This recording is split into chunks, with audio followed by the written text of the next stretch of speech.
Ya, sekarang kita langsung masuk aja dan kalian harus dengar suara mesin mobil ini ya.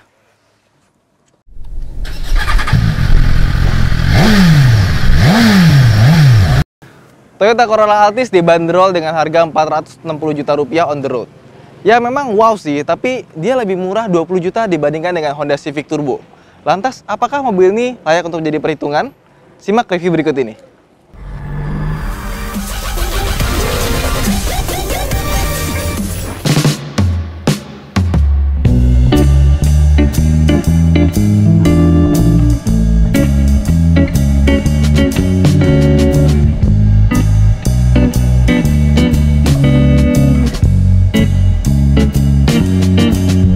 Oke, pasti menurut kalian ketika pertama kali kita mau nge-review Toyota Corolla Altis pasti pikirnya wah ini overpriced gitu, minim features gitu kan. Tapi kenyataannya mobil ini adalah mobil terlaris di dunia. Yes, dan ini adalah generasi ke-11. Kalau Honda Civic ke-10 dia ke-11 dan ini adalah varian facelift-nya. Sangat bagus sekali, meskipun yang lamanya udah bagus banget. Modelnya jadi desainnya lebih keren, lebih premium. Yang sekarang ternyata Toyota melakukan perubahan yang sangat bagus sekali, good job. Karena sekarang jadi lebih futuristik, jadi lebih modern. Terutama gue suka banget lampunya yang sekarang profilnya itu. Lihat deh, dia pakai LED projection dan di sini ada LED DRL yang cukup panjang di sini. Di sini kita akan melihat dia punya grill yang lebih tipis dan bumper bawah baru. Dimana bumper bawahnya ini dia punya warna keabu-abuan di sini. Dan kalau misalnya kita lihat secara detail, meskipun dia warnanya hitam, memang Corolla Altis kalau warna hitam kurang begitu oke ya. Tapi pas kita lihat lagi gini ya, dia tuh kayak ada bintik-bintik biru gemerlapan gitu. Jadi kalau kena cahaya matahari ini bagus banget catnya. Terus kita lihat bannya, dia emang punya desain baru gitu kan, sama-sama 17 inci. Tapi fokus gue bukan di situ. Fokus gue ada di bannya, bukan velgnya. Karena dia menggunakan Michelin Pilot Sport 3 bawaan standarnya, dimana itu adalah ban yang punya traction AA, alias tractionnya sama kayak sebuah BMW M2. Jadi itu ban ya. Kalau misalnya ada Toyota Corolla Altis, kayaknya pengen gue tuker gitu sama ban yang ada di mobil gue gitu ya. Kasih aja lah yang murah-murah gitu kan. Nah, terus di sini spionnya dia juga udah ada chrome, meskipun ini kelihatannya norak dan ini kalau digosok pasti jadinya hitam. Dan karena ini adalah mobil yang dirakit di Thailand, bukan TRD ya, Toyota rakitan Daihatsu kata Hirsat. Dia bodinya lebih tebal dibandingkan dengan let's say Fortuner atau Innova. Terus ke samping kita akan dapat chrome di sini dan gue suka di sini dia chrome-nya sedikit. Biasanya kalau beberapa mobil kan handle pintunya kan chrome semua ya. Kalau ini handle-nya cuma di sini aja, nggak banyak-banyak. Bagus sih, cuma itu mendingan dikelupas deh yang di balik sen itu. Ke belakang hampir nggak ada bedanya sama model yang lama, kecuali model lampunya sekarang jadi lebih keluar ya. Kalau dulu kan ada garis dua, sekarang garisnya tuh di sini nih, menyatu dengan desain lampunya. Dia juga udah LED, jadi bagus. Ini tipe yang 1800V, di belakangnya bempernya juga baru. Dan ada satu hal yang menurut gue mengganggu banget. Di sini kan dia dikasih chrome ya, tapi chrome-nya ini kayak udah kebuka gitu loh. Padahal ini bukan aksesoris, tapi bawaan dari standarnya. Aksesorisnya itu tuh, ada shark fin antena. Itu tambahan. Overall, Toyota udah membuat Corolla Altis ini jadi lebih bagus. Meskipun yang lamanya udah bagus banget. Kita lihat bagasinya sekarang. Masih belum elektrik. Dan ukurannya gue bisa bilang ini paling lega di kelasnya. Lebih lega dibandingkan dengan Civic yang pintunya cuma kebukanya sedikit gitu ya. Ini lebih bagus. Terus di bawahnya sini kita akan mendapatkan sebuah velg atau ban serep yang sama seperti standarnya. Bukan space saver apalagi velg kaleng. Dan dia nggak seperti Mazda ataupun Honda yang belakangan ini udah mulai menonjolkan knalpotnya 2 biji kanan kiri kayak Honda Civic ya. Kalau dia knalpotnya malu-malu gitu, nggak kelihatan. Tapi kita dengar suaranya, yuk. Ya, sekarang kita langsung masuk aja dan kalian harus dengar suara mesin mobil ini ya.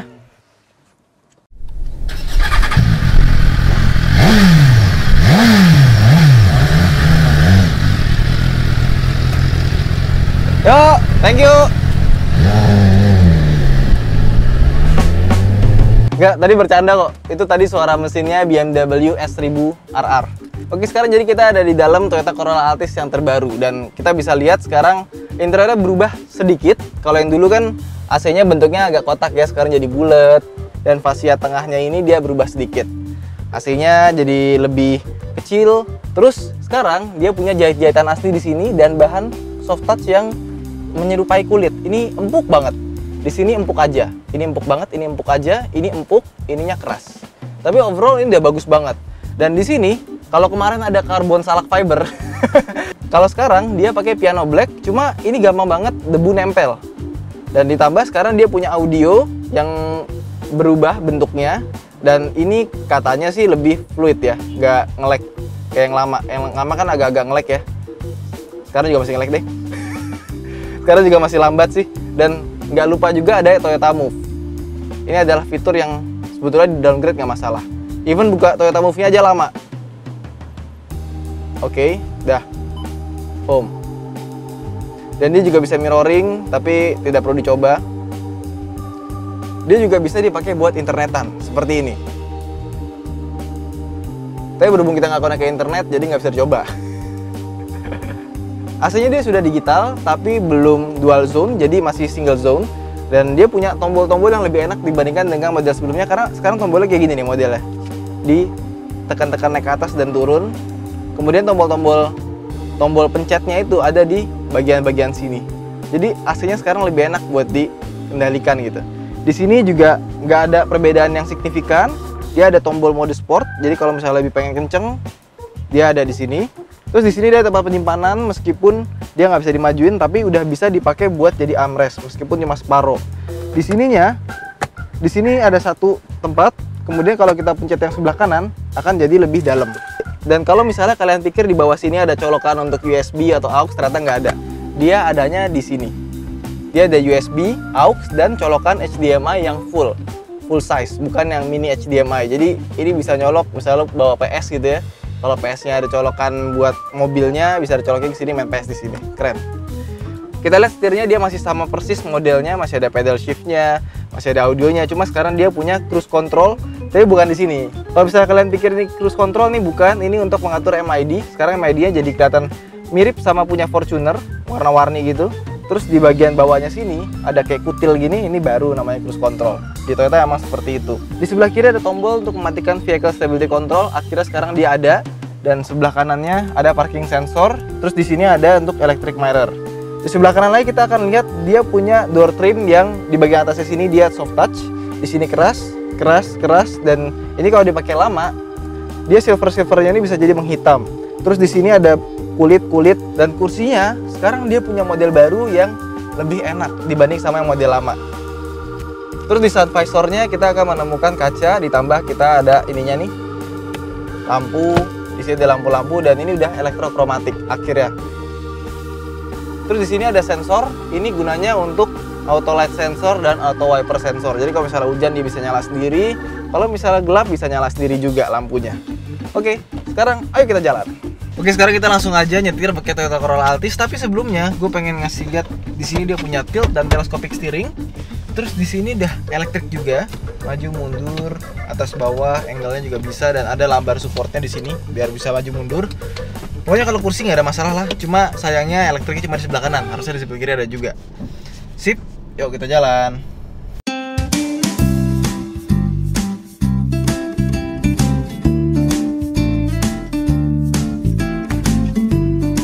Improvement Toyota paling banyak di mobil ini ada pada safety-nya. Kalau misalnya kemarin Toyota pelit banget soal safety di mobil ini, sekarang udah beda ceritanya.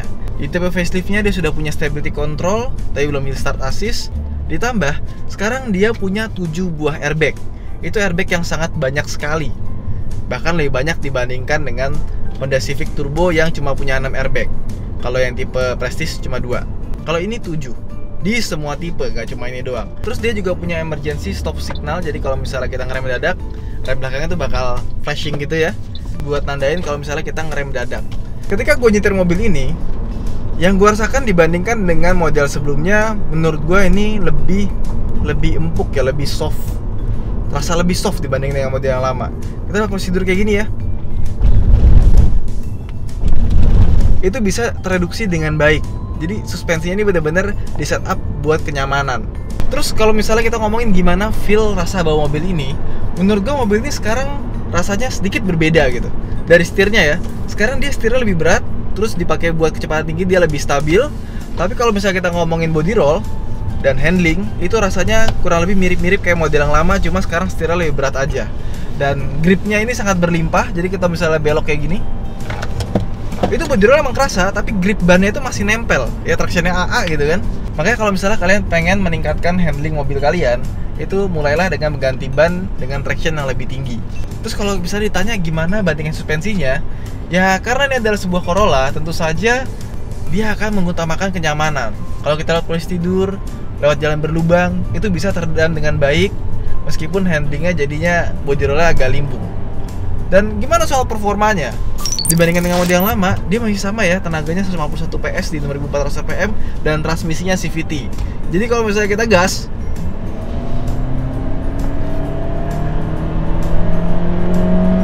tarikannya nggak spesial sih, biasa aja.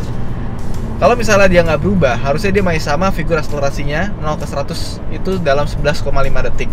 Ya nggak hebat, nggak kenceng, tapi juga nggak bisa dibilang pelan. Sekarang gimana kalau kita ubah ke sport mode? Ini pencet di sini sport mode ya.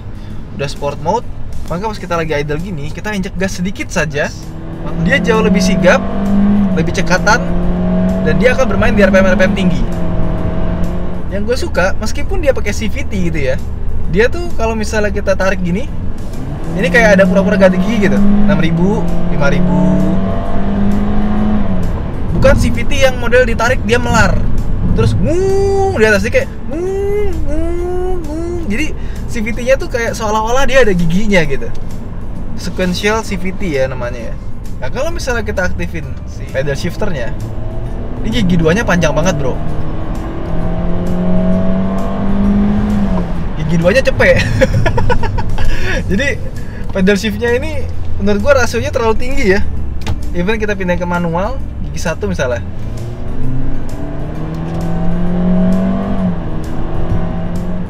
dan kalau misalnya kita pindah ke manual kayak tadi ya, dia itu nggak perlu kita naikin giginya, dia udah naik sendiri gitu. Jadi percuma pakai manual. Dan juga yang gua nggak suka, dia sama kayak XX4 ya, S-Cross. Jadi kalau misalnya kita ngebut gitu ya, terus dia naikin gigi, dia naikin giginya itu nggak nyampe RPM 6000. Padahal dia tenaga puncaknya ada di 6400 rpm. Jadi kalau misalnya kita ada gigi 1 gini ya, kita gas. Ini pakai mode manual. Tuh. Sebelum 6000 udah ganti gigi. Nah, 6000 ganti gigi. Kayak gitu. Jadi nggak natural. Harusnya dibiarin aja dia over rev, jadi lebih mengelibatkan pengemudi gitu.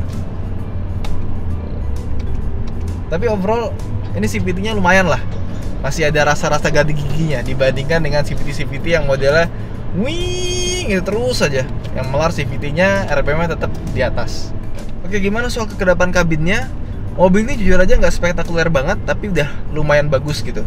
Kayak suara jalan, suara angin itu bisa tereduksi dengan baik. Kalau misalnya kita lagi di jalan juga ada motor lewat nggak begitu rasa, tapi kalau motor udah ganti knalpot itu rasanya masuk ke dalam cukup parah. Sekarang gimana rasanya duduk di belakang mobil ini? Yuk kita cek. Nah sekarang kita dari bangku baris kedua Toyota Corolla Altis. Yang gua rasakan dari mobil ini dibandingkan dengan Corolla Altis yang generasi 8, 9, 10 mungkin ya, ini generasi 11 ini emang bener-bener lega. Lihat, legroomnya masih ada banyak, headroomnya ya masih lumayan lah, meskipun gak lega-lega banget. Mungkin kalau misalnya agak gede dia akan mentok dan kita duduknya harus agak rebah gitu. Cuma tuh, kita lihat posisi tidur atau speed bump, itu rasanya di belakang tuh nyaman loh, nggak lompat-lompat. Jadi kalau misalnya ini adalah mobil yang dipakai buat mobil dinas kendaraan kantor, gua rasa mobilnya adalah mobil yang tepat gitu, pakai supir di belakang nyantai, ini enak banget. Dan nggak cuma itu, karena di sini dia kursinya itu bisa kita rebahin. Ini paling tinggi, ini paling tegak, belakangin sekali, bayangin lagi 3, bayangin lagi 4. Oh, udah cuma 3 step doang, tapi 3 step ini benar-benar relax dan enak sekali buat mobil kayak gini ya. Ada armrestnya, di sini ada cup holder 2, dan di pintunya sini juga nggak di downgrade, dalam artian kita dapat soft touch di sini, dan di sini ada kulit-kulit yang sama seperti kulit-kulit sintetis yang ada di jok. Jadi oke banget. Kalau menurut gua, biar mobil ini lebih enak lagi buat duduk di belakangnya, kita kayaknya perlu tambahin 2 buah lubang AC di sini biar belakang itu nggak terasa panas. Karena nih rasanya agak panas di belakang ini karena emang cuaca lagi terik banget. Tapi di belakang kita dapat sunshade juga, meskipun sunshade-nya ini bukan elektronik, dia masih manual. Udah deh. Di Corolla Altis duduk di belakang, punya supir, enak banget. Nggak perlu beli Camry, ini udah cukup. Ya, jadi gue bisa simpulkan bahwa mobil ini adalah mobil yang memang didesain buat penumpang belakang. Mobil yang cocok buat pejabat daerah atau misalnya kepala-kepala instansi pemerintahan gitu, kepala perpustakaan gitu kan. Kalau misalnya mau bilang lebih sporty yang buat dibawa sendiri, ya bukan ini mobilnya, beli aja Civic Turbo gitu. Setelah kita nyobain Toyota Corolla Altis, memang kalau misalnya kita bilang wah ini berhadapan dengan Civic Turbo gitu, gue nggak bisa bilang ini berhadapan juga gitu, karena ini fokusnya ke kenyamanan, Civic Turbo fokusnya ke performa dan keasikan mengemudi. Well, tapi gue bisa ngambil satu sisi yang berbeda gitu. Kalau misalnya kalian adalah orang accounting gitu ya, yang mikir-mikir budget buat kantor, mau beli Camry buat bos-bos kemahalan, sebetulnya Toyota Corolla Altis ini udah cukup enak kalau misalnya kita duduk di belakang gitu ya. Udah cukup lega, suspensinya enak, kedepannya juga lumayan oke. Jadi kalau misalnya kantor kalian lagi krisis gitu ya, gak usah ribet-ribet cari Camry. Corolla Altis aja udah cukup. Abis ini bos-bosnya pada sebel sama gue. Gara-gara Autonet nih, gue jadi kasih Altis bukan Camry. Oke, itu aja review dari Autonet Max. Jangan lupa untuk like dan subscribe. Dan kalau misalnya kalian suka, jangan lupa untuk share video ini di sosial media kalian. Terima kasih telah menonton. Sampai jumpa di episode berikutnya. Bye!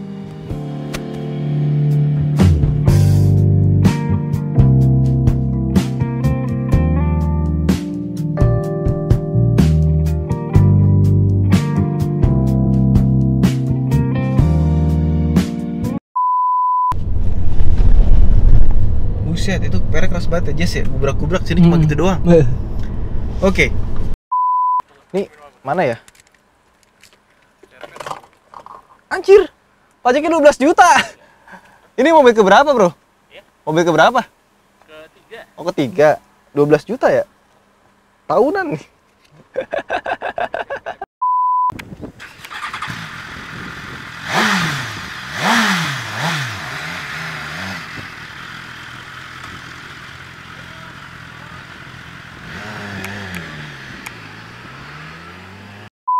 Udah selesai kan?